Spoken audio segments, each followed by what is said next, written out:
I think it is a win-win situation where the county government will have the sanity on how to do their things, plan their towns, and also protect the protection of a vendor, a businessman, a business person, a business, small enterprise that is coming up. Because we have seen quite a number of, officers or even business people losing their properties. People, the business people losing their goods through askaris coming to, pick them, even sometimes harassment of business people. This bill tries to protect the vendors. So, and the hawkers will really see the hope of, or the light on the tunnel, because this bill tries to protect all this. So, Honorable Speaker, I want to support this bill. I want to say that this is the right time where county governments will be in the right track, and it will also give county governments and county assembly a chance to do more regulations on how to implement these restrictions, particularly on how it will suit the issues of planning in their counties. So I don't want to take much of the time and give more other members to deliberate and even discuss on this bill, but I want to say that this is a very important bill to the counties, and it will go hand in hand with the bill that the same committee has approved some times back, and I'm happy that it was even there this afternoon, the county licensing bill, which has been, in fact, act now, because it has been assented by the president, and this bill will definitely go hand in hand with that bill. So, Honorable Speaker, I want to second. Thank you very much.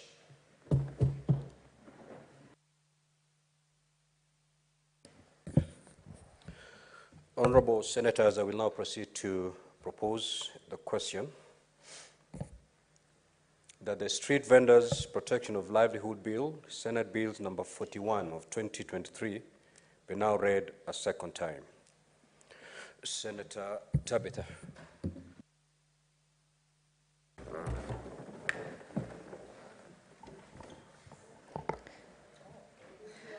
Thank you, Mr. Speaker, and I do rise to support the Street Vendors Bill 2023 by Senator Esi, and I want to really congratulate her for taking her time and walking the journey with this great bill. And I keep on saying, do not forget where you've come from, because Senator Esi has given her story, her journey, and this is an indication that she has not forgotten where she's come from, in terms of ensuring that you remember also the other people, because this bill touches mostly on the small-scale business people, and much more specific, actually, on them having, an environment that is suitable for them to be able to conduct business. Mr. Speaker, apparently, today we seem to be few, and so I was seated actually to Senator Esi, next to Senator Esi earlier, as you're calling the owners of the other bills. And I'm so proud of her because as the others were absent, she still said she was ready. She's always ready, a good indication for the kind of young leaders that we see, we have, and they are always prepared. And she has taken us through. I've also perused through the same bill. I've looked at some of the clauses, case example clause 5 of the bill, Mr. Speaker, which talked about a vending license. Under the section shall include the following: the applicant's name, the type of license, the vending location, the contact of the applicant's type of goods and services to be sold, the type and date of vending activities where applicable, time of... In short, it includes a lot of details that are very important, Mr. Speaker. Mr. Speaker, we've been having illegal vending or vendors selling illegal goods. And so without this particular data, as it has been indicated in clause 5, then it becomes difficult to be able to have a reference point of who was the vendor, where they are located. And also without this information, then also people evade to make or pay their dues as required. Allow me to narrate, Mr. Speaker, as far as the County of Nairobi is concerned. Earlier last year, I had received some complaints from the people of South B and South C on unscrupulous vendors who've decided to put their goods, and these are, to be more specific, these are the construction items, the sand, the ballast, outside people's gates, within the courts, within the estates. And people have decided to start selling and merchandising sand and ballast, among other hardware materials, something that really disturbed the people of South B and South C, issues that I was also able to raise through the Nairobi County as to why these people had the confidence to, just come and disrupt the well-organized estate structures and start setting, and putting their merchandise out there without the consent of the other estate dwellers. So with this type of bill, with this street vendors bill, Mr. Speaker, and as I've also deeply looked at it, it's going to set aside. Clause 4 talks about a proposed vending zone plan by the county. So if the county is going to adhere and ensure they set aside the zones and license as per the zones, we will not be having where people are waking up and deciding to set structures anyhow, anywhere in these different counties. There will be a plan. There will be a better structure and strategy on ensuring that there is adequate space, there is adequate room. There is also an organized marketplace whereby people are able to specifically know that in this particular area, they can be able to get the merchandise or the services they actually do need, Mr. Speaker. Mr. Speaker, looking at where we are with the political temperatures, also our young people, the Gen Z, who've come out and they're very, as I said earlier, they're very informed, very well articulative of their issues. They're very innovative, Mr. Speaker, and it is through such organized vending processes that our young people will be able also to get equal opportunities and be able to have an environment when the county adheres to this particular bill, be able to set spaces for them.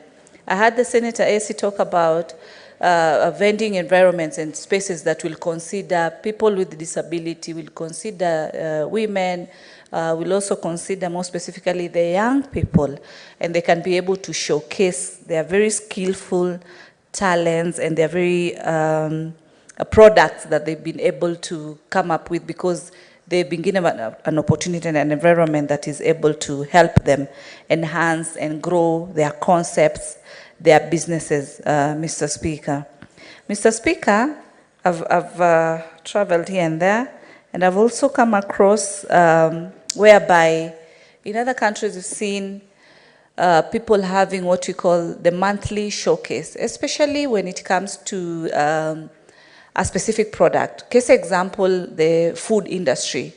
We have what we call the vendors, showcasing their different culture or ways of offering a service or a product. And case example, the food industry, you find that, Mr. Speaker, people are able to showcase variety.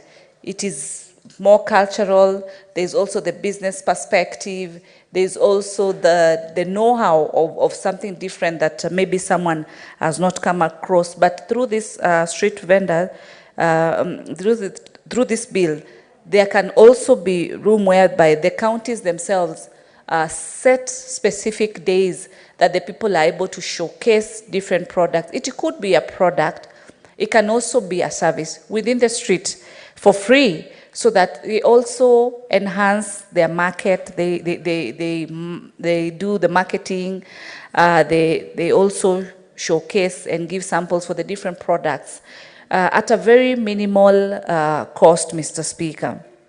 Mr. Speaker, in this bill, I've seen the issue of the license fee, and I would want to say that some of the challenges that are there is in regards to how much vendors need to pay.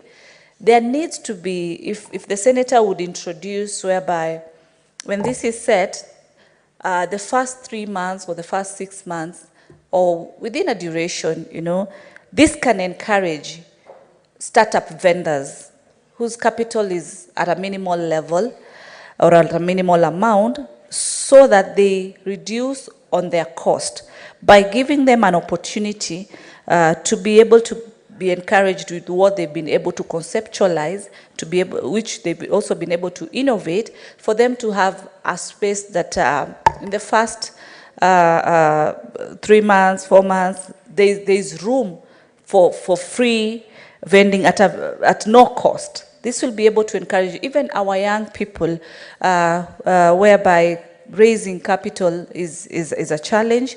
We know the market rates, the banking interest rates are very high. There's also the issues of collateral when you want to do startups. And with ensuring that what the county can do by removing this cost within a given time, it will be able to encourage the young people and even any startup that one wants to or needs to start, Mr. Speaker. I've also seen in the bill that, we have situations whereby during expansions of roads or expansion of any construction or anything that needs to be done, the vendors are normally pushed away. But with this bill and with the guidance of the county zoning these particular areas, then there will be smooth futuristic planning of the different vendors, since then they need not to worry of when the authorities will come and ask them to be able to move aside for more development. They can be able to set up with the confidence of the future. Part 4, Mr. Speaker, talks about registration and licensing of street vendors. Article 15(2)(a) talks about for the purposes of subsection, the county executive shall provide a physical and an online submission of application for registration by the vendors. B, maintain an up-to-date online registry. Mr. Speaker, what attracts me here is a digital aspect. And as I've always said, as a digital ambassador for ICDL, Mr. Speaker, I always advocate for things to be digital. The government has also been steering the digital hubs through the Ministry of ICT. And seeing a bill whereby the digital factor is also considered, registration being online, that's where we are. That's what we need to embrace. This definitely will cut unnecessary cost. You just need your gadget, you just need to dial the number that you need, and you are able to input your details there. You are able to get your license online with minimal movements, and this is where this is where we are today, Mr. Speaker. So I really do appreciate Senator AC with this bill and do really support, because as a business person, this is then what encourages the small micro entrepreneurs to be able to be confident to set up their businesses in an environment that is very, very suitable. I do support, Mr. Speaker. Thank you, Senator Tabitha, for your contribution to this important bill. I now invite Senator Mongatana Buya Danson to also have his contributions. Thank you, Mr. Speaker. Mr. Speaker, many years ago, when we were younger and we were in the university, and as students of law, we were required to buy shirts for purposes of the moot court. Moot court is where we do these presentations in competitions, and you are able to showcase what you have been learning in a practical setup. The law students are meant to do defense of their clients and so on. So, Mr. Speaker, I went to buy a shirt from one of the vendors. You know, all of us were dressing in mitumbas those days, Mr. Speaker. That's what we could afford. So you have this guy telling you, male kwa male, male kwa male, male kwa male. He says, this is a clean, nice shirt. And it was in the evening. It was, as usual, last-minute purchase because you wanted to comply with what you've been told tomorrow. Then in the morning, you wake up, you see the shirt is actually not a white shirt, Mr. Speaker. And you try to go and trace that vendor, Mr. Speaker, you will never be able to trace him. And I'm not the only one, Mr. Speaker. Many people have been sold watches that turn out not to be watches. Other people have been sold mobile phones that turn out to be toys. Mr. Speaker, all of us have gone through these experiences in one way or the other. So, Mr. Speaker, this law is a good law because this law is saying we want to regulate this trade. In many countries, Mr. Speaker, a hawker or a street vendor would be wearing a registration.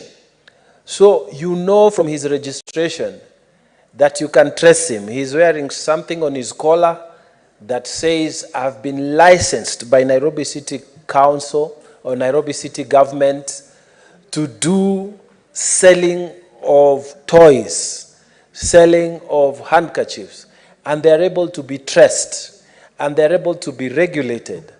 Mr. Speaker, many students who finish university and are not able to secure formal jobs have gone to do this type of business. And Mr. Speaker, some very prominent businessmen also started by selling sweets in the streets, and then they went on to graduate to other things, opened supermarkets, opened very important commercial enterprises that we are proud of nowadays. So, Mr. Speaker, this law is a kind of law that we welcome. And I support the fact that there is a need for regulating the work, and this is work that people do in the streets. And the idea is to create confidence that if I am buying a belt from this gentleman is registered. This gentleman has this number on his registration. So I know if he's selling me a bad belt, I will be able to trace him. If he's selling me goods that are not proper, then I'm able to get a relief. So, Mr. Speaker, this is a very beautiful development.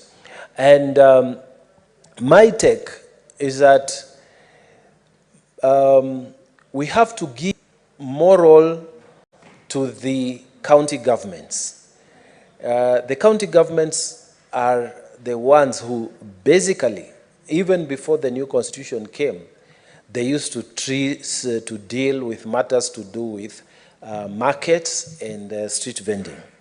So we need, without going too much into controlling what they do, we need to have this framework, as we have said. And this framework will give county governments, such as the county government of Tana River, the ability to do the right things with these young men and young women who are doing street jobs. These people need to be given proper identification.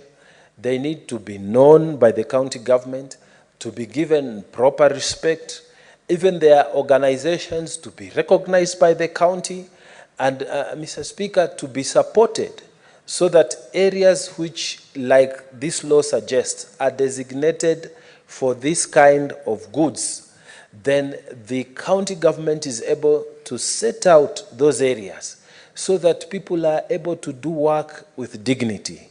Every job in this country is a dignified job, and this street vending is also one of those jobs that this law seeks to dignify.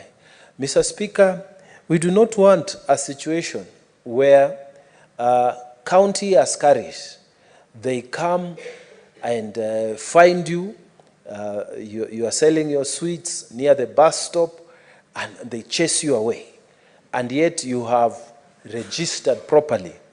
We want respect, Mr. Speaker. We don't want a situation where disabled hawkers are mistreated by county governments, county inspectorate.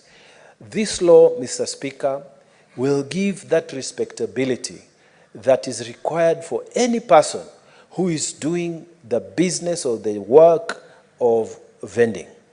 Mr. Speaker, when we have this law, it is also going to be easier for the county governments and even the national governments where necessary to deal with issues that can arise. Mr. Speaker, I remember in Zambia, not so long ago, there was a cholera outbreak in Lusaka, in some parts of Lusaka. And so the hawkers were told, you cannot trade, you cannot do this business. Now, Mr. Speaker, if we have people within a database, county government knows in this area, we know so and so operates around this area. In this street, we know so and so operates around this. If we have health risks, Mr. Speaker, it is very easy to talk to these people and tell them, in the entire of this area, you cannot operate, but we can agree that you move to the other side of the county where you can do your business on the other side and not this other side. So that even for purposes of public safety, Mr. Speaker, we are able to control and give dignity and confidence to the people who do this kind of business. Mr. Speaker, we have had a very strong expression of the fact that our young people want space. They want space in this economy. And I've said before, and I will say it again, that what our young people are doing, they are looking for economic liberation, which is the third liberation. And they are looking at questions and answers within our economy. How is our economy providing for us? How is it doing? So, Mr. Speaker, creating all these opportunities through a legal framework, it helps to expand the areas in which we can deal with the bulging problem of unemployment. Mr. Speaker, street vending is an old trade, Mr. Speaker, and it has evolved over time. Some time ago, people used to use carts. Nowadays, Mr. Speaker, people not only walk from place to place, but they also vend their services using the internet, using apps from various internet solutions.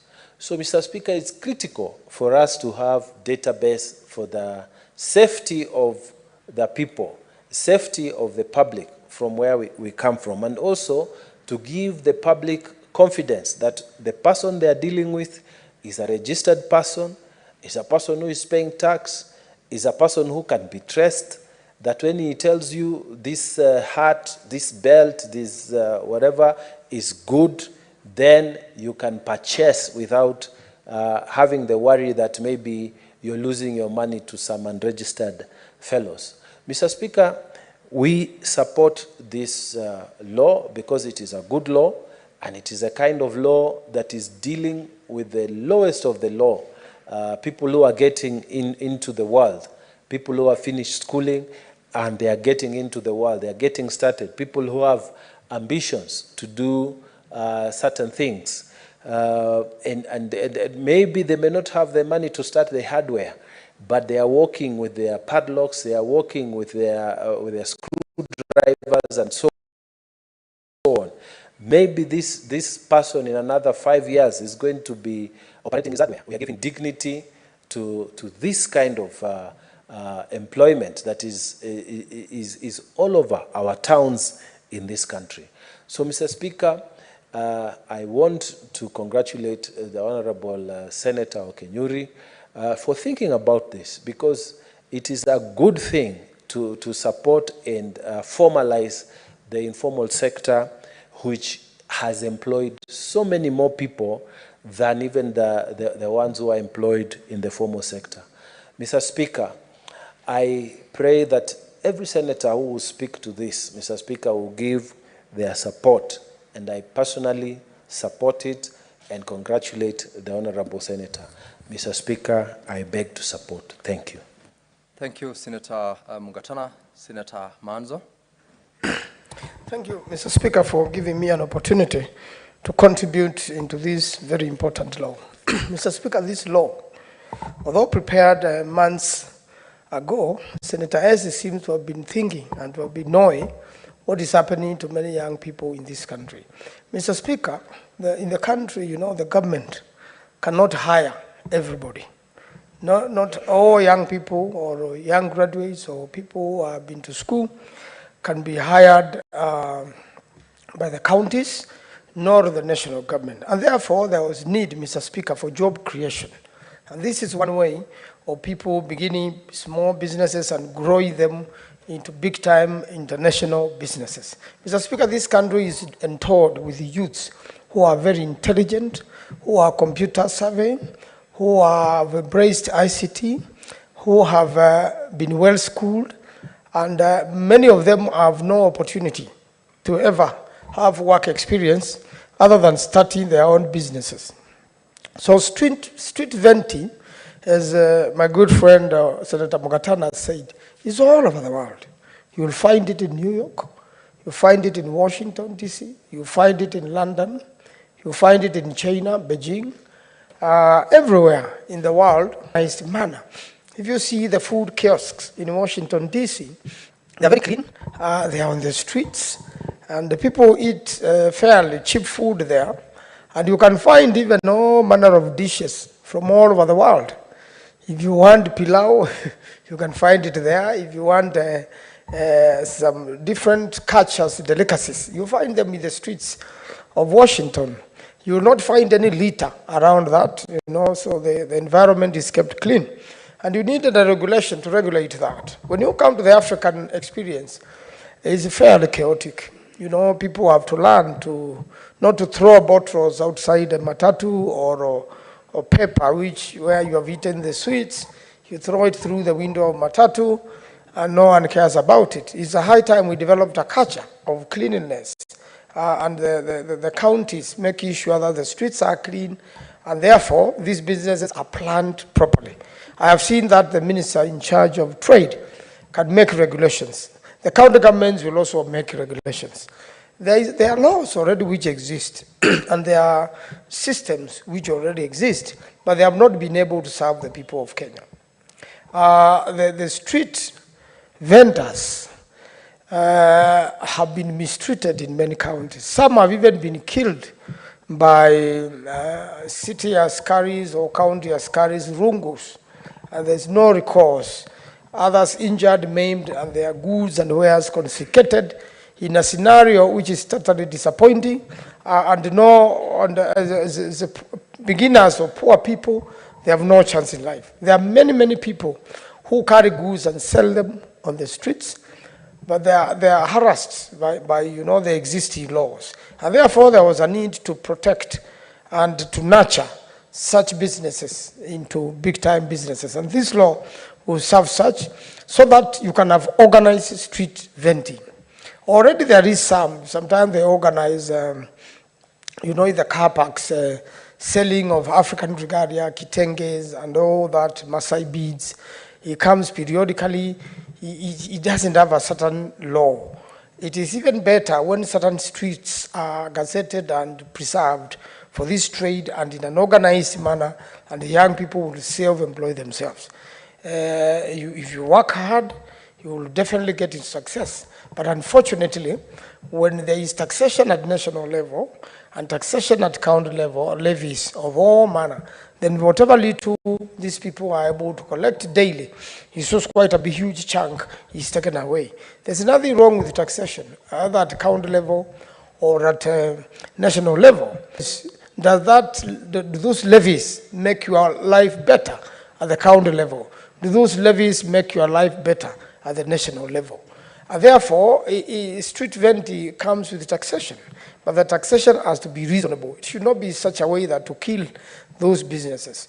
And then, more importantly, if these street vendors are organized in circles, in cooperatives, it becomes better. They should be able to make savings so that they can grow their businesses. When I was a secretary of cooperatives, there were organized street cooperatives, circles, and one of the most successful one was with the mechanics in Kisumu.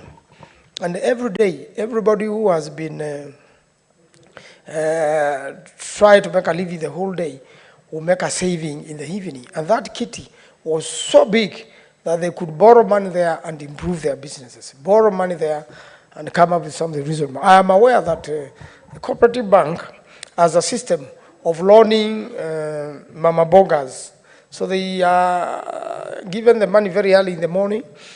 They go to the city markets, they buy their wares, they sell them somewhere in the streets, and they are able to, to return the monies later in the day or in a week with a profit. And they are able to advance their lives, and they are able to take their children to school, and they are able to have hope and have a living. And now that we need to grow our economy, we need to give hope to the young people. We need to give hope to the poor. The system should not be such that a poor person will never have some breathing space. The system, Mr. Speaker, should be such that everybody has an opportunity. And I believe a lot of families have business skills and are able to sell goods, from shoes, from sweets, all manner of businesses, and able to make a profit no matter how small. But more importantly, we need to take care of the disabled people. Every time I meet people in the streets or beggars at the traffic lights, as I give them something small, even if they have disability, even if they have one hand, I take time to talk to them, to encourage them that they can do something more useful other than begging in the streets. They can end up with businesses. But how does that person end up with a license? Licensing itself is chaotic. How do those street vendors end up with a clean environment? And it is very important that as a nation, we grow even the smallest. Everybody in Kenya should feel their entitlement, that they're in a country they can grow, that they're in a country they can do business, no matter how small, from selling fruits, from selling, boga, from selling clothes, even second-hand clothes, whatever clothes they have, whatever wares they have. There are others even who sell car accessories. They walk along distances, and they save people's time who have no time to walk to the shops. And these are the people who eventually grow into bigger shops, more settled, more organized, will even pay bigger levies to the counties. And subsequently, the spending power is enhanced, and they are able now to grow their lifestyles and come up. Therefore, a law like this and a time like this is important, Mr. Speaker, so that everyone is accorded an opportunity. But this particular law must protect these people. And the people themselves must be responsible. And that's why I'm saying when they are organized in cooperatives and in circles, it's much better. It will ensure cleanliness. It will ensure good planning.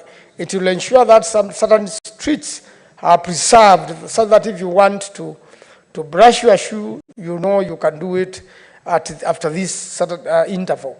If you know a place you can buy, cheap food, clean, on the streets, a cup of tea, then you know where those kiosks are. And the people can even, have a place along the street there. There are so many spaces even in the city of Nairobi. You can arrange these businesses cleanly.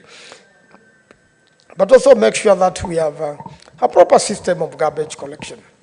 In many of the counties you go, you find these garbages have overspilled, they are supposed to be carried away, and even it is not clear where they're going to be dumped, deposited, how they're going to be processed. And garbage collection is big business in many parts of the world. We need to come up with regulations whereby, if it is bottles, plastic, they're in one place. If it is a glass bottle, one place. If it is organic material, all of it in one place. It can even be used to process organic fertilizer. Different sort of discipline and a culture, which must be grown through the counties and the county governments, and generally educating the people. So in the regulation, you could come up with something which will make Kenyans, more responsible, so that we can manage all that. And then garbage doesn't accrue everywhere, all over the place. Even the garbage transporters, Mr. Speaker, you see the lorry is overloaded and it has collected garbage and it is spewing more garbage on the streets. Who will collect this garbage? Who will, ensure that the environment is clean? And then, Mr. Speaker, certain parts of the cities, have such rats and other venoms which could transport disease. Therefore, there must be a system of making sure you have a natural system of dealing with the rats and other things, as it is in many cities. Some people keep cats, and you will have some balance of some sort. And therefore, it's a whole enterprise, Mr. Speaker, which should run into every small market and every big market, every city in our nation, and be well planned, be embraced by the people, be embraced by the county governments, and be embraced by the national government. And therefore, it needs a big discussion. It needs a very, very big discussion. But most important, we must get things right as far as governance is concerned, from the counties and to the national government, to make sure that these people are accorded the necessary opportunity to grow. And similarly, give an opportunity to every child of the nation. Education is an equalizer. When people are educated, then we'll have more plumbers, we'll have people with business skills, people with knowledge of bookkeeping, probably from colleges, locally available, so that they also learn how to make business better.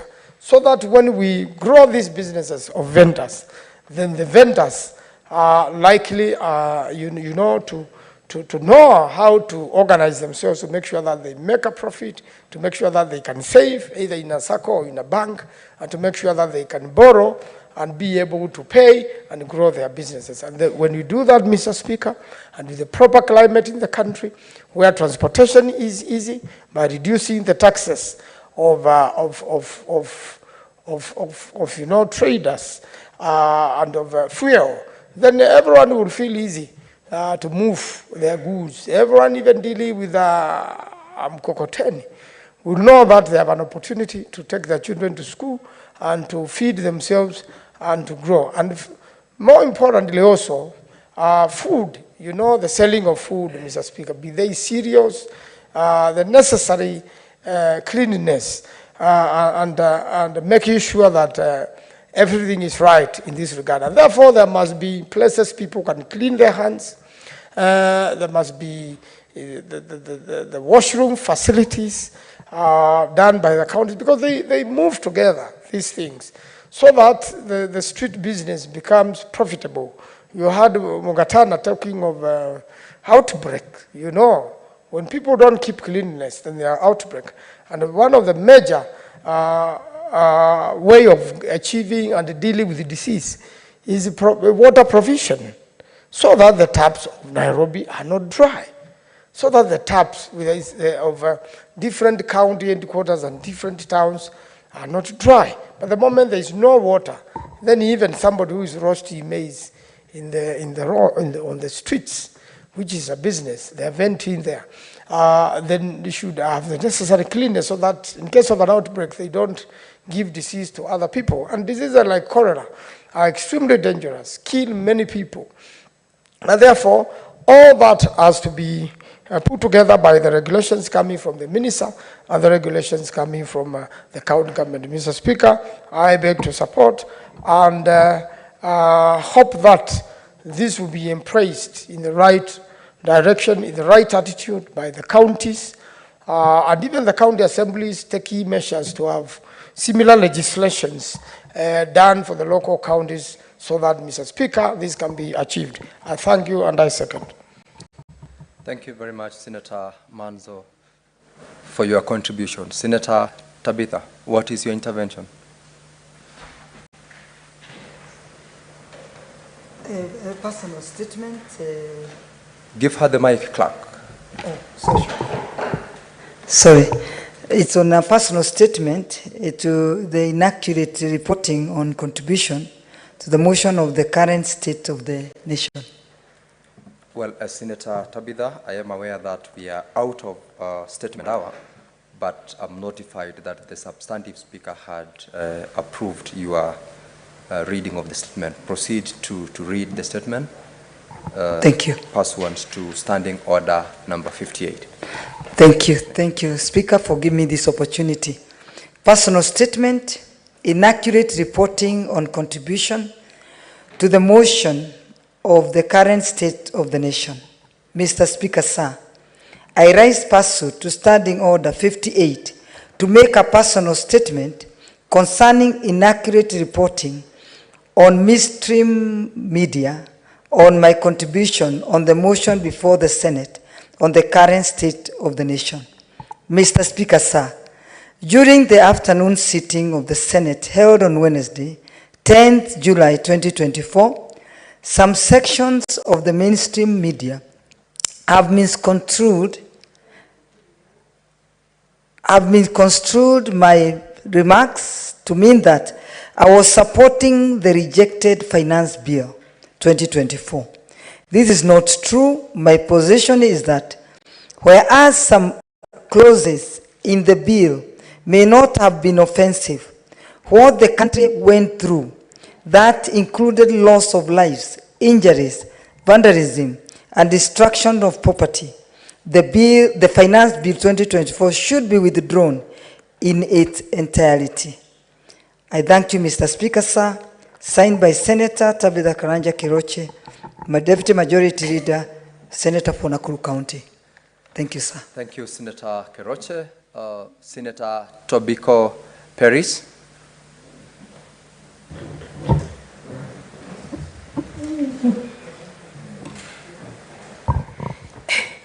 Thank you, Mr. Speaker.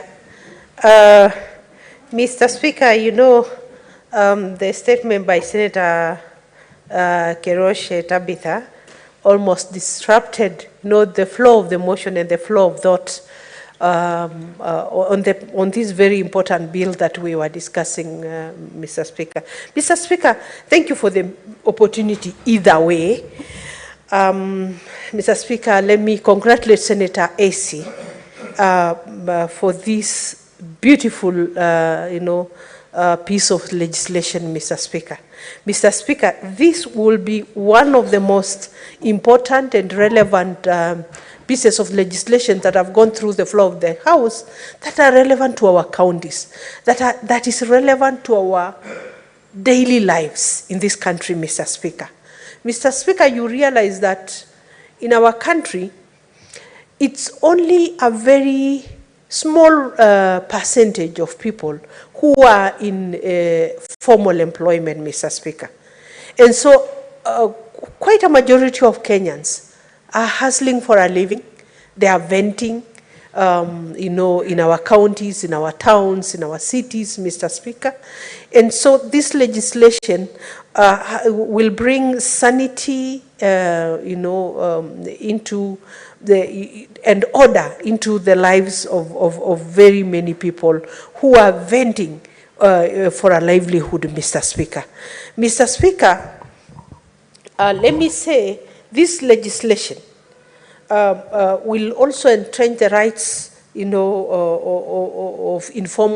those in the informal trading, Mr. Speaker.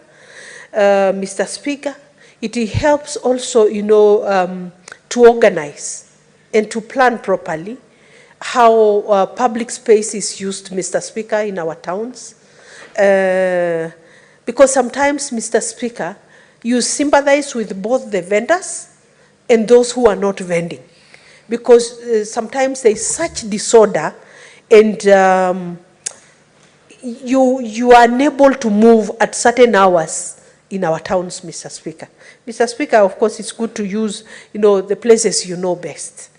Mr. Speaker, there are streets in Kitengela that, whereas the roads have been done, they are almost impassable because of street vending. If only these people will be organized better.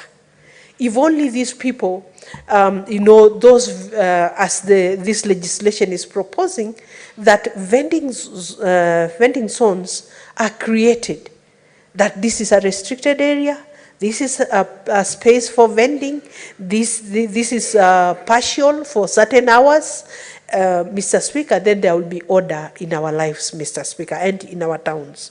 Mr. Speaker, it is also good to dignify this sort of,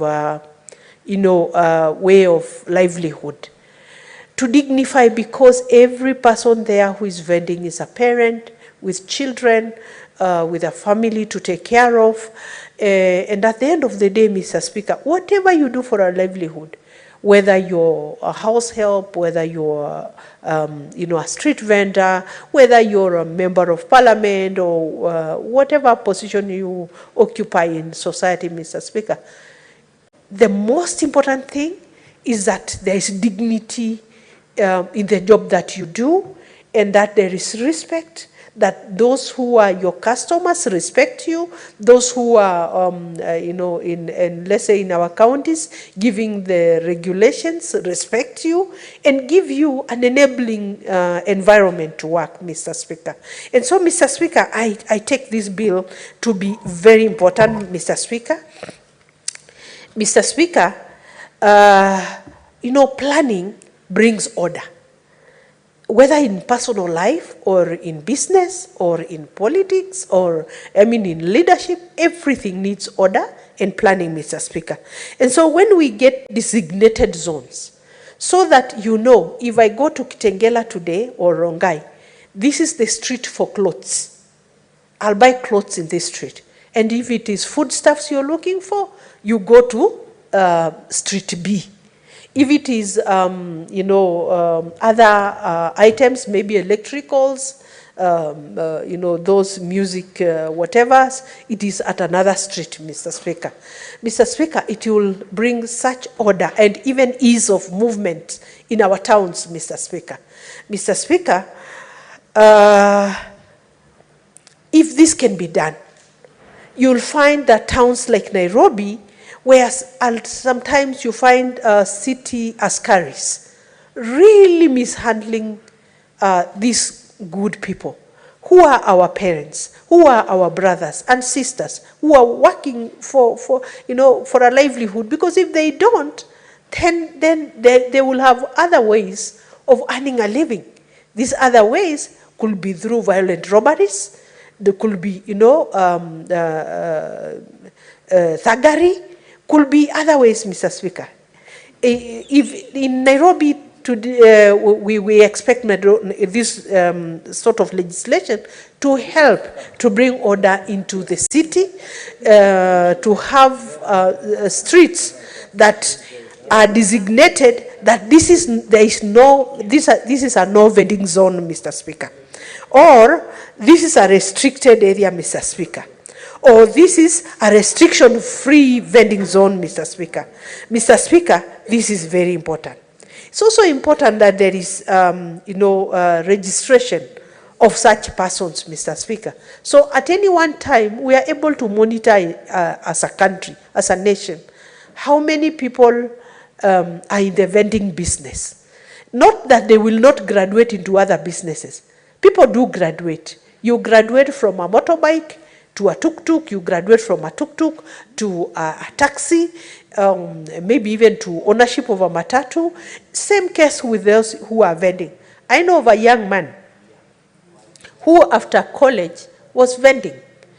He was getting some clothes from Kikomba, taking to Kitengela, selling a little, kidogo kidogo, sorry, Mr. Speaker, selling those items in small quantities.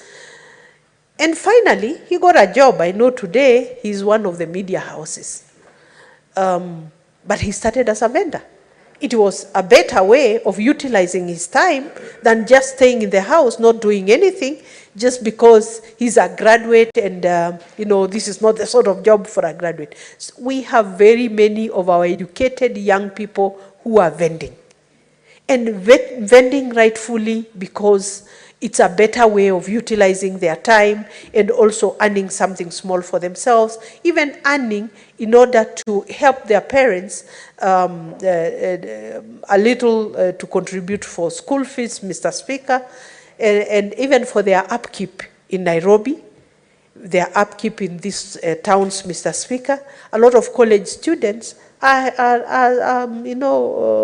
selling items, some boiled eggs, some, sausages in the streets, Mr. Speaker, and such should be helped. They should be assisted to get an atmosphere of even selling that food. The hygiene standards should be maintained. The counties to make sure that, there are sanitary places, washrooms and places for washing hands, and Mr. Speaker, so that we also contribute to the good health of the citizens of our republic, Mr. Speaker. And so this helps a lot, Mr. Speaker, in regulation, in registration, in monitoring. In a county like Kajiado, a place like Namanga, Mr. Speaker, we have our neighbors coming in also to do a bit of vending, but it's always good to know. We have this number of people from the neighboring country coming in to vend, but we are also securing our own vendors, let's say in Namanga, in Busia, at the borders, Mr. Speaker. It's good that the Kenyan government, the Kenyan lawmakers start to take seriously protection of Kenyans doing businesses, and not just big international businesses, but also to the smallest business, that we are taking care of our people, so that the infiltration also from the neighboring countries is not so much so that they come to overrun our own people, Mr. Speaker, even in very small businesses, Mr. Speaker. And so, Mr. Speaker, this is really a relevant piece of legislation. Mr. Speaker, when it comes to foodstuffs, that the level of hygiene will need to be taken to a notch higher. A lot of restrictions need to be put, but not to hinder, the businesses of these people, but to enable them, as we also protect the health of Kenyans, so that in case if food is sold that causes, let's say, is harmful or causes infections or maybe food that was not right, there is a way to trace that vendor who brought food that was not okay for consumption. In case of food poisoning, you are able to monitor and know, oh, this is what happened. There was chicken or fish that was sold that may have taken longer from the source to the market, And this is how it ended up, poisoning the public, Mr. Speaker. Mr. Speaker, even, in terms of revenue collection, it is easier when such organization and order is put in place. I know in there are towns like Kitengela where usually it is on Sundays that there are so many vendors. And I realized the majority of these vendors are coming from Nairobi. I meet the same person who tried to sell me socks somewhere here in Nairobi. I meet them in the streets of Kitengela and I'm like, hey, I saw you somewhere. And yeah, you realize there are even inter-county trading. There are people coming from Nairobi trading in Kajiado, Mr. Speaker. And as they do that, there must be a way to monitor the movement of these people and also to help them trade, but not to overrun the local market in every county, because, Mr. Speaker, even those who are stationed, people in those counties, need the space and need, the protection by legislation to be able to do their trading, Mr. Speaker. And so, Mr. Speaker, I see this as a very relevant piece of legislation that will bring sanity to the business environment. There are those people who are, in the mainstream business, in their shops, and they are paying rent. They are paying a lot of other revenues to the county. There must be a way also to protect them so that the vendors also do not overrun the space until those who are paying rent in their own buildings are not missing out on the business. It's only the counties that can organize the vendors to be in a certain place so that they also allow those who are in the main buildings to also do their businesses, so that none will disadvantage the other, Mr. Speaker. The street vendors must not disadvantage those in the mainstream businesses, but also those in the mainstream businesses must give a little space to those who are doing small-time businesses, part-time business. Mr. Speaker, we have seen even outside this country, even in the first world, Mr. Speaker, we have seen places where you will find people vending wares, items, but at restricted hours, Mr. Speaker. So even the timing of vending should be put in such a way that it gives a free flow of movement of people, respect working hours, respect other businesses that are going on, so that, each complements the other, Mr. Speaker. I think this bill was meant to bring that kind of order, Mr. Speaker.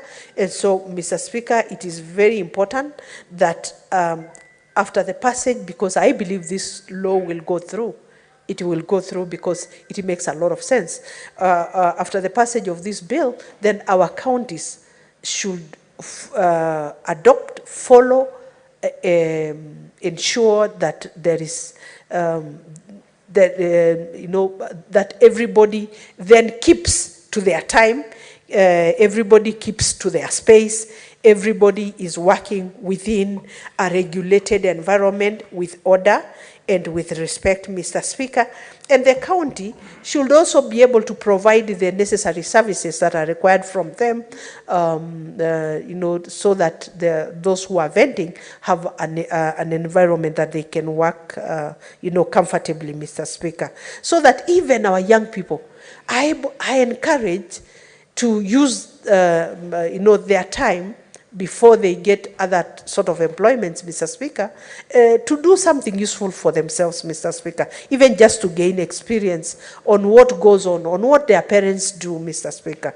And so, Mr. Speaker, I support this bill as a very important bill, Mr. Speaker, that our counties will be able to adopt immediately and use to bring order and proper, working environments for everybody. Thank you, Mr. Speaker.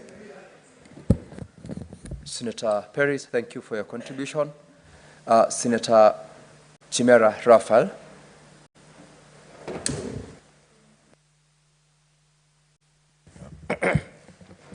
Thank you, Mr. Speaker, for this opportunity. Let me first begin by saying, for those Kenyans that were in doubt that Parliament can actually legislate on issues that touch directly on Mwananchi, today is your moment.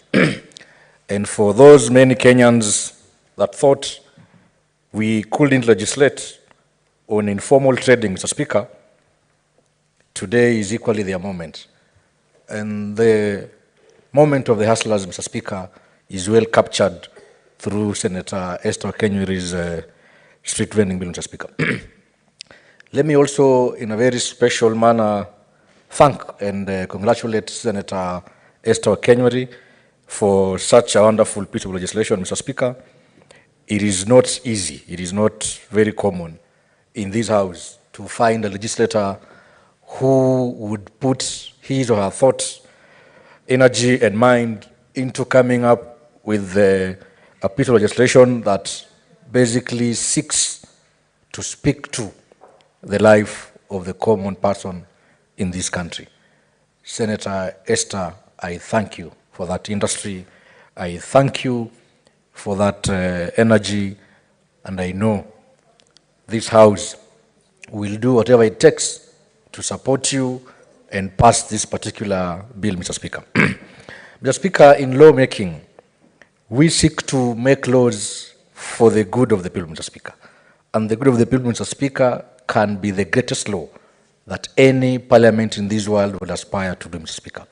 Mr. Speaker, I will briefly speak to a few issues as captured in the bill by Senator Kenyuri, Mr. Speaker, because many of my colleagues have spoken to it, and many more of my colleagues would wish to speak to this bill, Mr. Speaker, and as such, I will be fairly brief in my contribution to this particular bill, Mr. Speaker. Mr. Speaker, Section 11 of the bill, Mr. Speaker, provides for designation of vending locations, Mr. Speaker. Mr. Speaker, we have many street vendors who just vend for the sake of vending, Mr. Speaker. They are not organized, they are not properly arranged, Mr. Speaker, and this bill seeks to cure that dignity, Mr. Speaker, by designating areas and by allowing the county governments through the relevant ministry, through the relevant department, Mr. Speaker, to even go to an extra limb of constructing areas where our street vendors can comfortably be able to carry out their business, Mr. Speaker. This bill, Mr. Speaker, is very transformative, Mr. Speaker. Mr. Speaker, also let me speak on Section 17, subsection C of that bill, Mr. Speaker, on the issue of prescribed fees, Mr. Speaker. Mr. Speaker, the bill in itself, Mr. Speaker, gives many of our county governments a chance to collect more revenue, Mr. Speaker. These street vendors, in my own honest opinion, I know even as we are seeking to regulate and license the same, Mr. Speaker, they will be paying what the bill has called prescribed fees, Mr. Speaker. I just want to appeal to those people in county governments, those in charge of the financial affairs of the county, those in charge of coming up with policies and regulations on levying taxes, on levying fees, on levying licensing fees, Mr. Speaker, to be very reasonable enough to these young men and women of this country, who most of them form the bulk of street traders, Mr. Speaker. So that we do not use this particular law, Mr. Speaker, again to trample upon the economic rights, Mr. Speaker. Let me appeal to our county governments, especially our governors.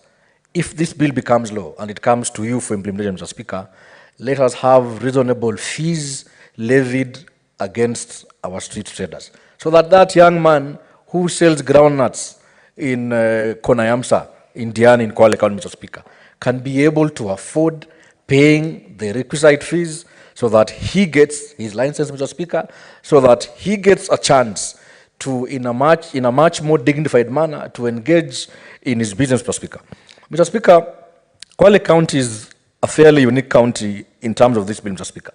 We have a whole section which we call the Diani Beach Road, where there are traders, Mr. Speaker, trading in various artifacts, Mr. Speaker, trading in various tourism-related merchants, Mr. Speaker. And I know we have a note to cast aspersions to my county government, but we've not come up with a much more proper, organized and planned manner within which we will allow our traders, small-scale traders, Mr. Speaker, to do their business without having issues with the relevant county askaris and all that, Mr. Speaker. And also want to appeal to our county enforcement officers, Mr. Speaker. It has been common knowledge that every time street vendors are out there on the streets, they are arrested, they are harassed, Mr. Speaker. Whatever items they were vending, Mr. Speaker, is confiscated, Mr. Speaker, unlawfully, and that is an act that speaks to their daily life, Mr. Speaker. I want to assume, and I am so sure, and I believe that this bill, Mr. Speaker, cures that mischief. It allows our county askaris to be much more organized so that you appreciate the kind of work and the kind of role that these street vendors are playing, Mr. Speaker, in making sure the economy grows, Mr. Speaker. Mr. Speaker, as a government, we went on the campaign agenda promising to uplift the lives of those who are downtrodden, Mr. Speaker. This is one of the surest way of doing it, Mr. Speaker. And I want to really say I fully associate with the Senator Esther Kenyuri for such a wonderful legislation, Mr. Speaker. And it is my plea to my colleague senators that if there's a bill that we should all rally around in this House, Mr. Speaker, then this is a bill, Mr. Speaker. For those many remarks, Mr. Speaker, I beg to support. Thank you, Mr. Speaker. Thank you, Senator Chimera, for your support. I will next allow Senator Beatrice Ogola to give her support, but before you do that, Senator Beatrice, I have communication to make. This is, Honorable Senators, I wish to report to the Senate that pursuant to Standing Order 47-1, I have received the following message from His Excellency the President regarding the referral of the County Allocation of Revenue Bill, Senate Bills number 25 of 2024. The message, which was conveyed as a presidential memorandum dated 10th July 2024, was received in my office today, Thursday, 11th of July 2024.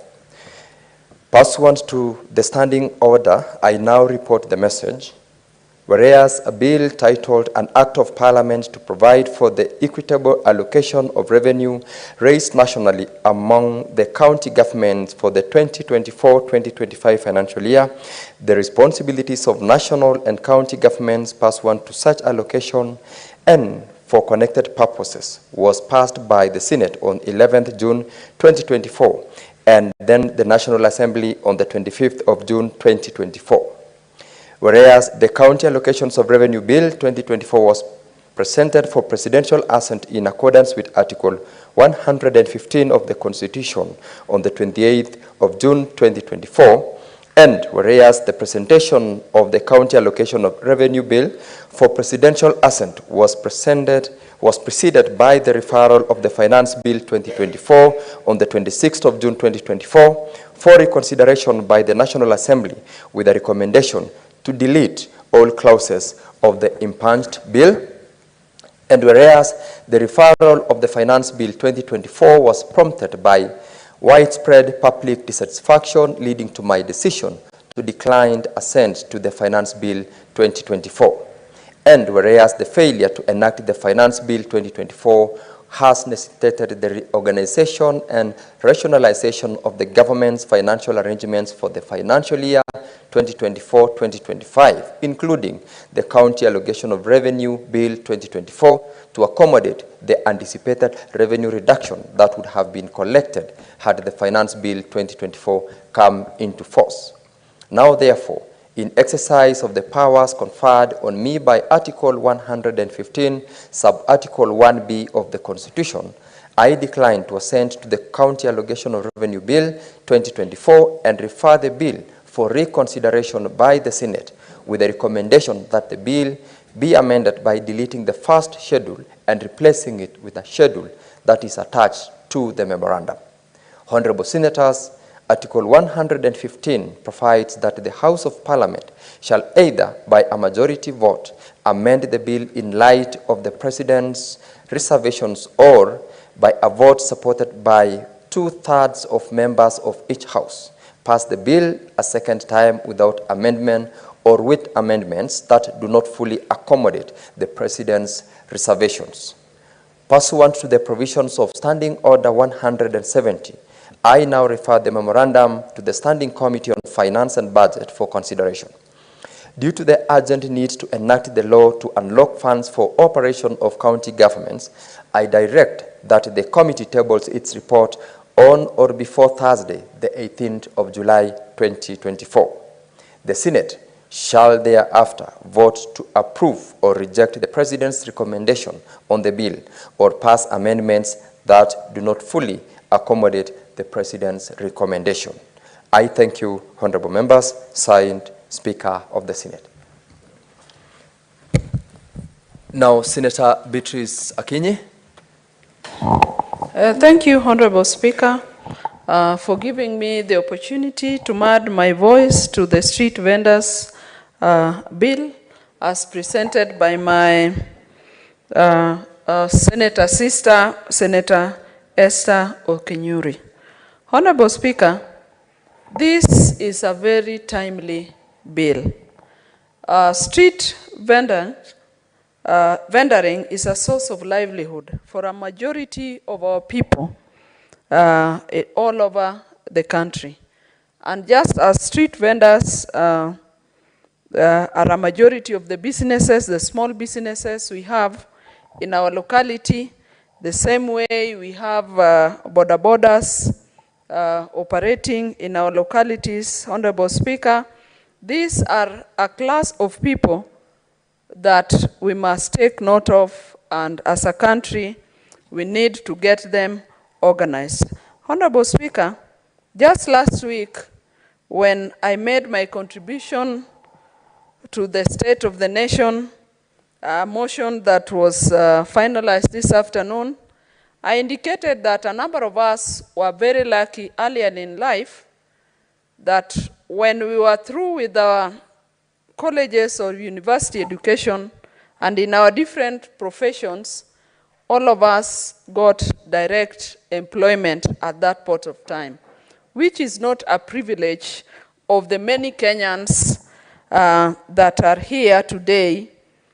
And that is the major reason why we've had even the demonstrations that we've had in the last few weeks, because unemployment has been a major issue in this country. And that is why, Honorable Speaker, I rise to support this bill because it is a source of livelihood.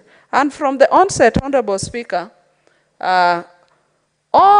most of the Kenyans that are involved in vendoring on the streets, a number of them ideally are university graduates or secondary school leavers who are trying to make life out of the small businesses that they engage in.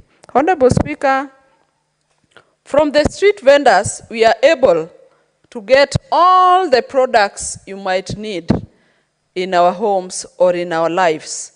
If you miss any product you need in shops or in established malls, you can be sure when you send for those products from the streets, you are able to get them.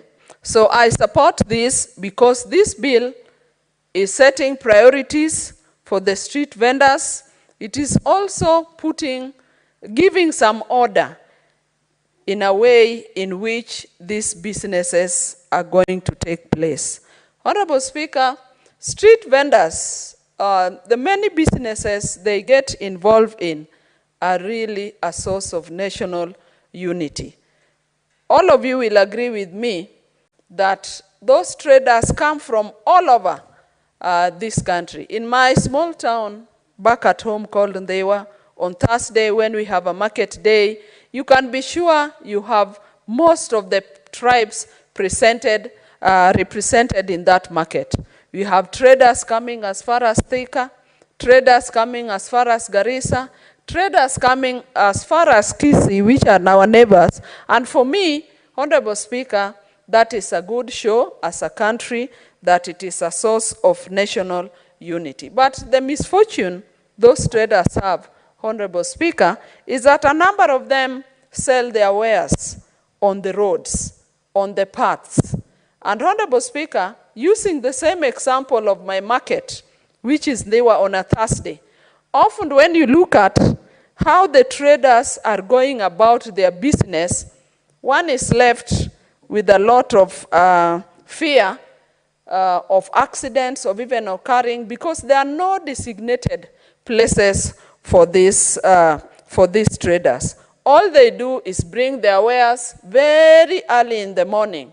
If you visit my town by 4 a.m., when the buses from Nairobi come, when they arrive, all these traders come with their wares. All the lorries come as early as 4 or 6 a.m., and all they have are just portions of the road that they use to as sites for selling their wares. So, Honorable Speaker, the main reason why I really want to support this is the fact that this bill talks about designation of vending zones. And Honorable Speaker, this is important because apart from the street vendors, there are also other users. There are also other usage of some of this space. You find when you walk even in Nairobi here as a city, you find the vendors all over in front of the shops. And this is really not fair to the shopkeepers because they are also into the same business. So when finally this bill comes into force and there are designation zones for these vendors, it will bring order, Honorable Speaker, and other than order, it will also bring the idea of fairness to all other users because their places will be marked, so they will also be maximizing their days. Because when the zones are not marked, Honorable Speaker, the vendors, the street vendors can only be come at some particular times, particular periods of time. You find in the morning they are not there, then in the evening or in the late afternoon they come. It means they are not maximizing the whole day for their businesses. Honorable Speaker, I also support this because the bill talks about data, that the governments, the county governments, will be having real data of these street vendors. And Honorable Speaker, data is important for planning, that once the governments are able to identify who, in terms of their specific names, in terms of their specific numbers, in terms of their specific businesses that they do, then the government is able to plan for them. And Honorable Speaker, planning is key to the success of this kind of business, because then the vendors are able to be given, to be planned for in terms of utilities that they need. Honorable Speaker, the vendors need access, because when they bring their wares, they need their customers to walk to them. They need access to different facilities. So with their data, the government is able to plan for them. The government is able to plan for sanitation of even the vendors. The government is able to plan for other public utilities like street lights that they need, because, Honorable Speaker, we are here talking about many hours of doing business even beyond sunset. And so they must have certain facilities, utilities like street lights. There is need for planning of security of the vendors, and Honorable Speaker, this can only be achieved by the government having data for all these street vendors. And Honorable Speaker, it is important that in the process of this designation, in the process of getting the data, the vendors must be engaged in setting these zones. Honorable Speaker, it is not right in planning that the government just arbitrarily decides that we are going to have vendors in these zones without engaging the vendors. If we reflect back as a country, Honorable Speaker, there was a time some years back when certain markets were constructed in this country under the economic stimulus program. Honorable Speaker, if you walk around or if you go around this country, you'll find that resources were put in building certain markets. I can give an example, a market in my home constituency called Dewa that was constructed using the economic stimulus funds. A market in Mbeta, that is Suba North constituency, and in so many others, and you find the markets lying unused. Honorable Speaker, why did we get into such a situation?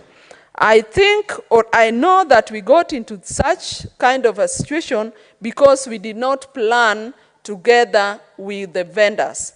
So I want to say that in making the designations, in designing these zones, in taking this data, in setting aside of these areas, of these sites, the government must engage the vendors so that that is done in terms of as an aspect of public participation. Honorable Speaker, I want to give another example.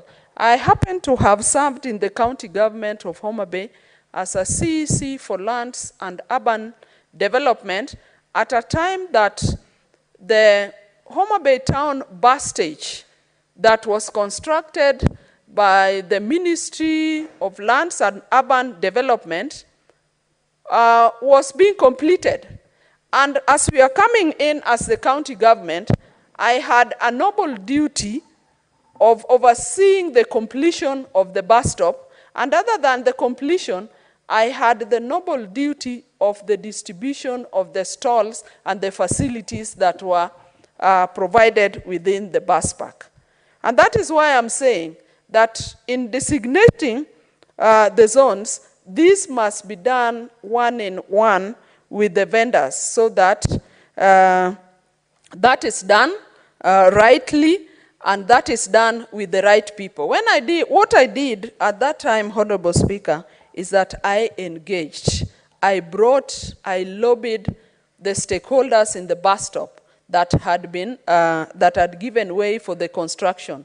And that included stall owners, that included restaurant owners. I even involved in my committee the bus and matatu owners. And Honorable Speaker, this brought very good results because everybody was brought in. The planning of the reallocation of the stalls, the restaurants, and all the facility points, including the washrooms that were there, were collectively done with my office as the CEC in charge of urban development, together with the stakeholders then. That ensured that the transition was peaceful, and that ensured that we were dealing with the right people. And that is why I say, when the government finally wants to do the designation, it must be done together with the street vendors so that they are part and parcel of the decision making. Honorable Speaker, I also want to support this bill because this bill spells out the rights to these street vendors. And some of the rights have been echoed earlier in my speech, that the street vendors have a right to do business. The street vendors, in doing business, Honorable Speaker, they have a right to certain facilities that must be provided. And I'm happy this is provided by the bill by Senator Esther Okunyuri.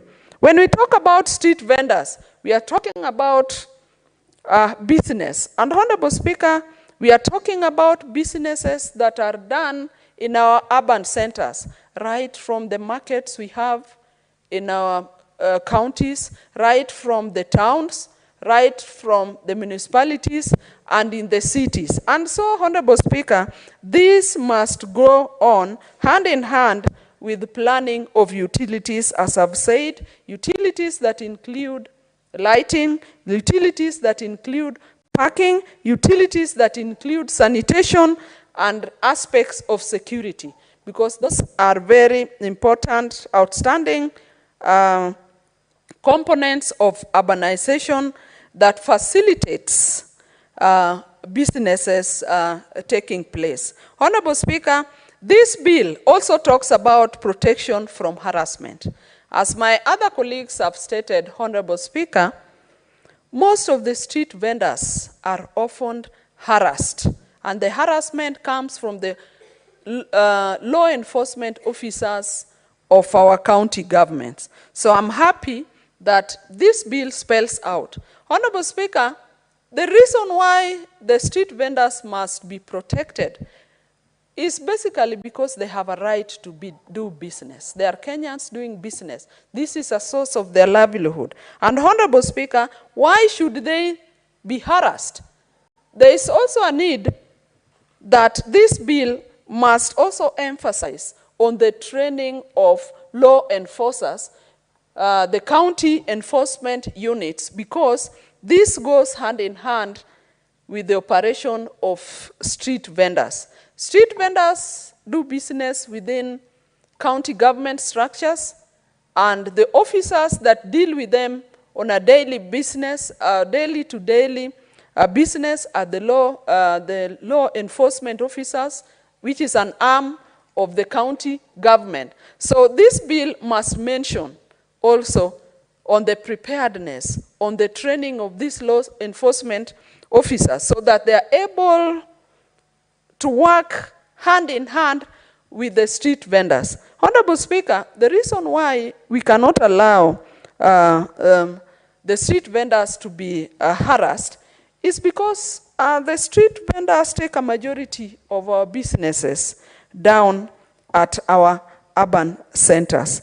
Honorable Speaker, I also want to add that there must be an aspect of the promotion of e-commerce in this bill, because the street vendors, there's so much they can gain from doing business on those platforms of e-commerce. Honorable Speaker, we have children, our children who equally finish universities, and before they get any employment, as all young people think that once you are through with university, you look forward to getting employment elsewhere. A number of these young people engage in businesses. And so e-commerce is so critical in this bill.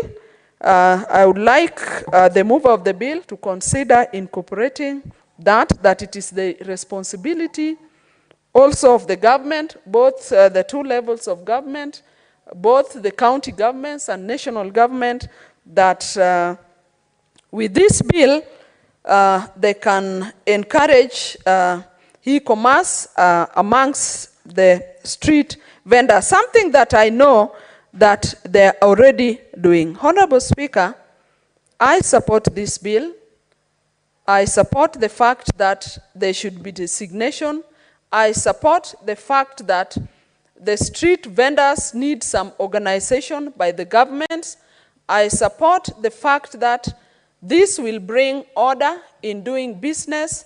I support the fact that street vendors must be a priority for both the county and national government. I support the fact that the street vendors bill should be supported by all of us, and we must, as a house, support this bill and ensure that it is passed and it should be implemented. Honorable Speaker, other than the street vendors, I've mentioned borders as another category of business people that must be supported. And Honorable Speaker, we cannot ignore these two groups of business enterprise because of the numbers that they are taking. In some of the villages out here, and mine included, borders are a big component of source of livelihood. All our young people that have finished school, we support them because rather than sit at home, at least they have got something that they are doing. We should, as a nation, stop looking at businesses like border or street vendors as businesses of the low class. They are the actual businesses that are available today, and so as government, we must support them, we must put order in them, we must prioritize, and we must give the necessary facilities to ensure that such businesses thrive. Honorable Speaker, I support. Thank you, Senator Beatrice. Now I will invite Senator Nderitu John Kinywa to also give his contribution. Asanti Bwana Spika kunipa fursa hii niweze kuchangia mswada huu wa wachuuzi rejareja. Na kwanza kabisa nimpongeze Senator Esther Wakanyuri kwa mswada huu. Kwanza kabisa Bwana Spika ameweza kuwapa heshima na hadhi hawa wachuuzi ambao kwa wakati mwingi wanaonekana ni kama watu hawafai. Zile biashara wanazofanya ni biashara ambazo ni hazina manufaa. Lakini kwa yeye kuleta mswada huu Bwana Spika, yeye ameonyesha ya kwamba anawajali, na ni kweli Bwana Spika. Kwa yeye kusema ya kwamba ukiangalia kipengee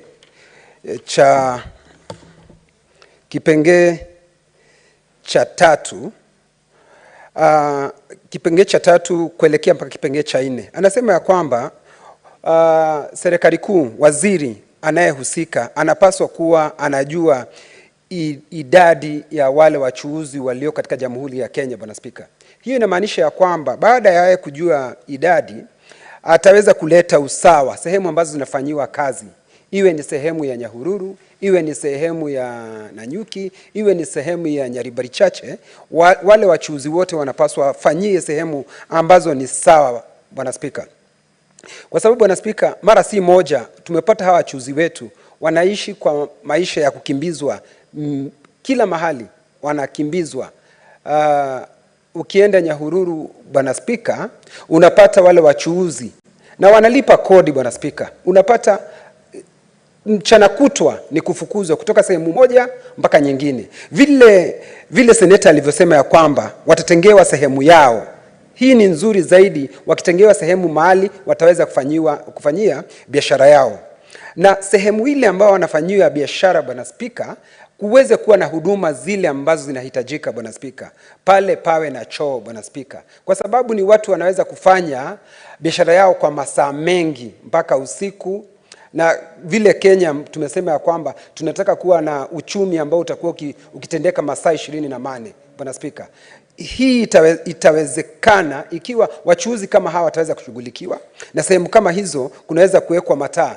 Kwa lugha ya mtaani Bwana Spika nasikia wakisema mulika mwizi, lakini kwangu mimi sitaki kusema hivyo kwa sababu haya yatakuwa maendeleo. Tutakuwa tukisema tuwe na yale mataa ya kumulika maendeleo Bwana Spika. Bwana Spika, si hayo tu. Ukiangalia Bwana Spika, sehemu nyingi unazotembelea, kwa sababu unapata hawa wafanyabiashara, hawa wachuuzi hawakuchukuliwa maanani na gatuzi zetu. Ukienda mahali kunaitwa Neighbor Bwana Spika, unapata tayari kumetengenezwa vibanda ambavyo vingetumika na hawa wachuuzi, lakini vibanda havina mtu yoyote. Kama vile Senator Akinya alivyosema, unapata vibanda vimetengenezwa lakini hakuna mtu yoyote kwa sababu hawakuhusishwa. Ukitoka hapo uende mahali kunaitwa Social, unapata vivyo hivyo Bwana Spika. Pesa zimetumiwa, zile ambazo tumepigania hapa katika seneti, ziende katika kaunti zetu Bwana Spika, ama gatuzi zetu, lakini unapata zinatumika, lakini kwa sababu wafanyabiashara wale hawakuhusishwa, wanasema mahali kibanda kimeweza kupata wateja. Bwana Spika, tukiwa vile Kanyuri anavyopendekeza kuwe na zile sehemu, itajulikana ya kwamba kila mtu ambaye anafanya ile biashara wataenda pale. Kwa hivyo hakutakuwa na ule ushindani mkali kusema ya kwamba yule yako karibu na mjini na huyu ameondolewa kidogo, lakini hiyo sehemu ikiwekwa, na kwa sababu tayari ameonyesha ya kwamba ni mpaka ukuwe na barua ikiwa unafanyia biashara mahali ambapo na wewe ni mchuuzi rejareja na unafanyia biashara mahali ambapo habajatengwa. Kwa hivyo hii inamaanisha kwamba wote wataenda mahali pamoja. Kwa hivyo nampongeza Bwana Spika. Ukitembea mfano Bwana Spika, ukitembea mahali kunaitwa Sipili siku ya Jumamosi, unapata ndio siku inatengwa wachuuzi wanaenda kufanya kazi Bwana Spika, lakini mahali wanaenda kufanyia kazi hapana choo. Kwa hivyo unapata hata ijapokuwa wanafanya ile kazi yao, huduma zile zingine ambazo zinahitajika haziyuko pale. Si pale peke yake, uende pale panaitwa Gatundia siku ya Jumapili wanafanya, lakini shida ni ile ile. Uende mahali kunaitwa Muthengera siku ya Ijumaa, vile vile shida ni ile. Uende siku ya Alhamisi Lumruti wakati kuna ng'ombe wanauzwa Bwana Spika, mahali ambapo wanauzia mahali pametengwa, hakuna choo, hakuna huduma yoyote Bwana Spika. Kwa hivyo mswada huu ni mswada ambao utatoa mwongozo vile ambavyo sehemu ikitengwa ni nini na nini inapaswa kuwekwa pale, ndio wafanyikazi wetu waweze kunufaika. Bwana Spika, hii tena inasaidia ule ushindani usio ulioko. Unapata mtu anakuja kuuza pale nje na yule ambaye amekomboa nyumba anauza bidhaa zile zinauzwa na mtu anauza pale nje. Si sawa Bwana Spika, kwa sababu pale panakuwa na ushindani ambao si mzuri. Kwa hivyo pakiwa sehemu hizi zimetengwa, itasaidia ndio kila mtu aweze kupata riziki yake Bwana Spika. Bwana Spika, na imesemwa na ningependa kurudia, hizi kazi za wauzaji rejareja zinafanywa na vijana na watu ambao pengine hawana hela zaidi. Nikizingatia zinafanywa na vijana Bwana Spika, na wakati mwingi unasikia hata kama ni kazi yoyote unaenda kutafuta, unasikia ukiambiwa wewe una ujuzi, una uzoefu. Bwana Spika, hii kazi ya rejareja pakiwa pale pametengwa na mtu anzie hata kama ni shilingi yake 2,000, 3,000 Bwana Spika, atakuwa na uzoefu wakati anafungua, hata kama ni duka kubwa ama biashara nyingine kubwa, atakuwa na ule uzoefu Bwana Spika, na atakuwa tayari ameweza kujua jinsi ama atajua ni biashara gani nitakaweza kufanya ambayo itaweza kunipa manufaa.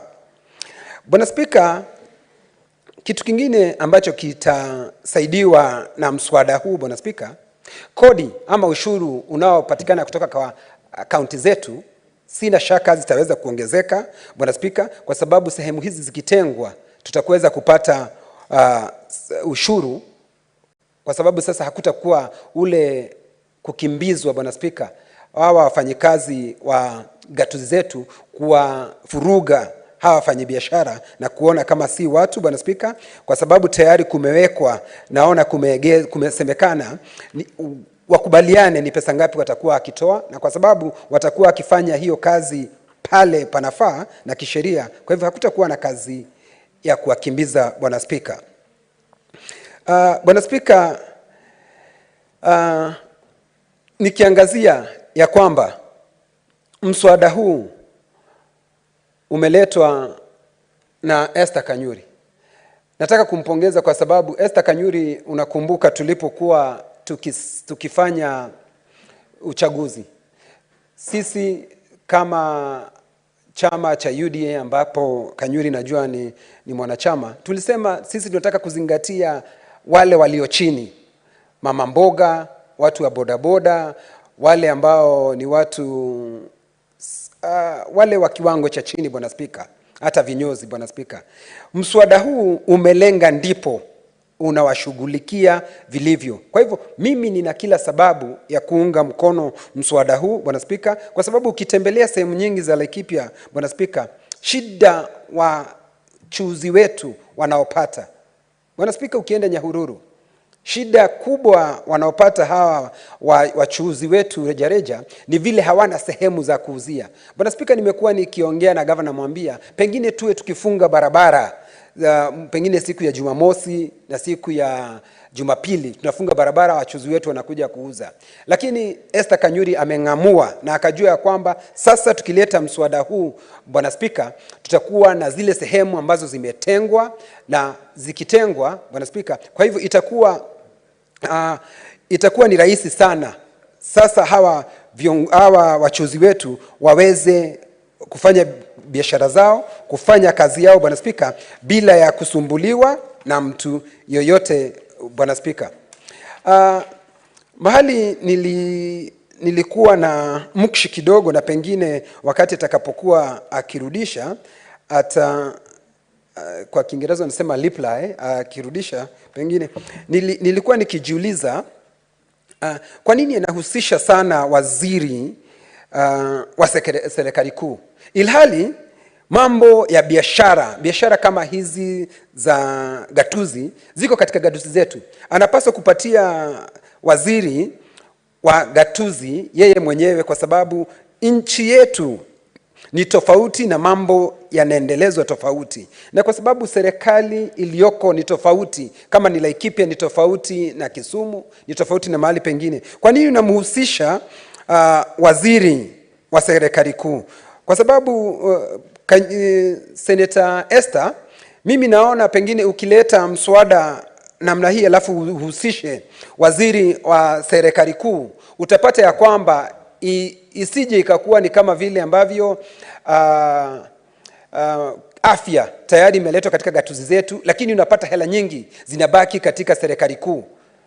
Ningetaka tu aweze kusahihisha hiyo sehemu, ndio tusije tukaleta mswada hapa, alafu baada ya kuleta mswada hapa unapata mambo mengi yanafanywa katika serikali kuu badala ya kupelekwa katika gatuzi, ilhali mambo ya biashara, na hasa biashara kama hii, tayari imepelekwa katika gatuzi zetu na inapaswa kushughulikiwa hapo katika gatuzi zetu kwa hali ambayo inafaa. Mimi niko tayari na naunga mkono, ndiposa watu wetu waweze kusaidika na mambo haya. Ukiangalia katika kipengee cha 15 kinasema ya kwamba vile ambavyo hawa wachuuzi watakavyokuwa wakipewa leseni na kuandikishwa. Bwana Spika, hii ni nzuri, ndiposa wakati mipango yote inafanywa kuwe kunajulikana ya kwamba hapa kuna wachuuzi wangapi, kama ni mifereji ya maji inatakikana mingapi, ni biashara gani inayofanywa, Bwana Spika, kwa sababu unapata kuna biashara ingelitaka maji zaidi kushinda biashara ile nyingine. Kwa hivyo nashukuru na ni vizuri hii sehemu imeletwa na inaonyesha ya kwamba mswada huu umezingatia kila kitu. Kwa hivyo hakuna mahali kuna upepetevu, na haya yote yakizingatiwa, Bwana Spika, mswada huu utaleta afueni, utasaidia watu wetu, na itakuwa ni mojawapo ya nguzo ambazo za chama chetu, mambo tuliyosema Esther Kanyuri amegonga ndipo. Lakini nataka kumpongeza Senator Akinyi, yeye najua alikuwa waziri katika county, kwa hivyo yeye ana uzoefu mwingi, ana ujuzi mwingi, na nimemsikiza yale mambo aliyosema, na yote tukiyazingatia, na pengine mambo Akinyi aliongeza, ukiyazingatia tutapata mswada ulio bora zaidi. Na kwa sababu yeye amekuwa mama na vile vile waziri, na Mswahili anasema kizaliwacho ni kuzuri kushinda kinachokizaa. Mswada huu utakuwa mzuri kushinda pengine kama vile ambavyo ametaja na kufikiria. Asanti Bwana Spika, na nashukuru. Thank you very much, Senator Kinyua, for your contribution. Now, honorable senators, we do not have any other member interested in contributing to this bill, and I'll call upon the mover, Senator Esi, to reply. Considering that you're the last person to speak to the bill, Senator Esi, in terms of timelines, you have got 12 minutes to summarize on your reply to the bill. Asante sana Bwana Spika kwa kunipa nafasi hii tena, na ningependa kurudisha mswada huu. Kwanza ningelipenda kufuata mkondo wa seneta wa Laikipia, Seneta John Kinyua, ikikumbukwa kuwa mapema wiki hii tumekuwa tukifurahia siku ya Kiswahili, na kwa sababu na kienzi Kiswahili, ningependa kufanya kipindi hiki kwa lugha hiyo. Bwana Spika, ngoja kwanza nipongeze maseneta ambao wamezungumzia mswada huu. Nikianza na mwenyekiti wa kamati ya biashara, Seneta wa Kajiado, Seneta Seki. Nimesikia mchango wako na nitaweza kuongezea ambayo umeyasema. Seneta dadangu Thabita Mutinda pia ambaye alitoa hoja zake pia, asante sana.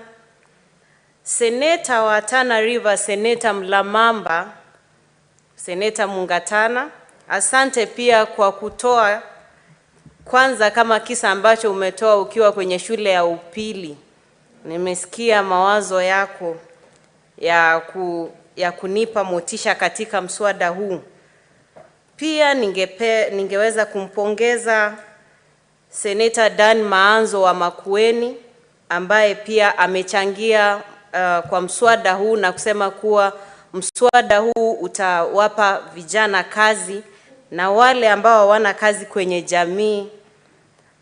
Seneta dadangu mkubwa Peris Tobiko ambaye anatokea sehemu ya Kajiado pia ameweza kuchangia mswada huu, na mpa shukrani zangu za dhati. Seneta Rafael Chimera ambaye anatoka eneo la Kwale, na ningependa kusema kuwa seneta huyu anawakilisha vijana katika mrengo wa serikali kwenye bunge hili. Na pia napenda kumpongeza dadangu mkubwa Seneta Beatrice Ogola ambaye pia amechangia mada hii kwa moyo wake wa dhati kabisa, Bwana Spika. Na nikimalizia, ninajua maseneta wengi wangependa kuzungumzia mswada huu, lakini kwa sababu ya muda, hawa ambao wamezungumza wamekwisha toa mawazo bora. Na nisimsahau Seneta wa Laikipia, Seneta John Kinyua ambaye pia amegusia mambo ya kwa nini waziri ametajika kwenye mswada huu mno. Na ndio kwa sababu mswada huu umekuja kwenye bunge ili tujadiliane na kuweza kufanya uwe bora, Bwana Spika. Hivyo Seneta Kinyua, nimesikia hoja zako katika kuchangia mswada huu, na ninatoa ahadi kuwa haya yote tutayasikiliza ili tuweze kutunga sheria ambazo na nikiwa kwenye harakati za kumalizia Bwana Spika, ningependa kusema kuwa mambo ya uchuuzi hayafanyiki Kenya tu, na si mataifa yanayoendelea peke yake, hata yale mataifa ya ugaibuni. Ukienda kama Marekani tuna wachuuzi, ukienda Uingereza tuna wachuuzi, ukienda Afrika Kusini tuna wachuuzi, ukienda kwa wenzetu hapa Afrika Mashariki, Tanzania, Uganda, tuna wachuuzi katika sehemu hizo zote. Na itambulike kuwa wachuuzi hawajisaidii wao wenyewe. Wakati wanafanya biashara hizi zao ndogo ndogo, wanajisaidia na kusaidia familia zao ambazo wamekuwa nazo. Bwana Spika, pia niseme kuwa mswada huu utachangia mno katika magatuzi yetu 47, tukianzia hapa Nairobi ambapo bunge la kitaifa lipo. Mswada huu utaleta mambo mengi ikiwemo kuchangia kukuza uchumi wa sehemu hii na kuleta mpangilio kwenye miji hii mikubwa kama mji wa Nairobi, mji wa Mombasa, mji wa Kisumu, na pia vijiji vidogo pia, Mheshimiwa Spika. Nikiongezea pia, hoja hii na mswada huu umekuja katika wakati unaofaa. Serikali ya Kenya kwanza ikiwa kwenye harakati zao za kampeni kipindi ambacho kimemalizika, tulikuwa tukisema kuwa tunajali maisha ya wale wachochole, wale ambao wako katika vitengo vya chini mno, na mswada huu umegusia kitengo hicho. Ninafurahia sana kuwa mswada huo umeletwa na mimi. Mheshimiwa Spika, mimi ni mfano bora wa mtu ambaye amekuwa kutoka vile vitengo vya chini na sasa niko kwenye bunge hili la kitaifa nikizidi kuwatetea wengine ambao si si miaka yangu tu, Mheshimiwa Spika. Na ni ombi langu kuwa maseneta wengine wataweza kuniunga mkono na marekebisho yoyote ambayo tutaweza kuyafanya ili sheria hii iweze kuwa sheria ambayo itasukuma taifa la Kenya mbele na kutusaidia pia kutengeneza pesa hapa na pale ya kusaidia miundo misingi na pia kusaidia wananchi wa kawaida ambao wanafanya kazi hizi, Mheshimiwa Spika. Na vile vile mswada huu ulikuwa unagusia mambo ya wale tumewaita wale askari wenye kwenye county kwa lugha ya mtaa wanawaita kanjo. Mswada huu pia unaangazia wachuuzi au wadogo wasiweze kudhulumiwa na watu kama hao, na ikiwa wataweza kudhulumiwa kuna njia ambazo mambo haya yataweza kuangaliwa, Mheshimiwa Spika. Kwa hivyo kwa sababu ya muda sitaweza kuyataja haya yote, lakini ninafurahishwa sana na mchango wa wale maseneta ambao waliweza kugusia hoja hii, na kwa mchango pia wa wale ambao tumekuwa tukishirikiana nao sana sana kwenye kamati ya biashara, Mheshimiwa Spika. Na sasa nikimalizia, ningeweza kuomba kuwa kulingana na kanuni ya 66 kipengele cha 3, uamuzi wa hoja uahirishwe hadi siku nyingine utakayoamua. Asante sana, Mheshimiwa Spika. Thank you very much, Senator Esi. Putting of the question will now be deferred pursuant to the provisions of Standing Order 66 as requested by you. Clerk, next order.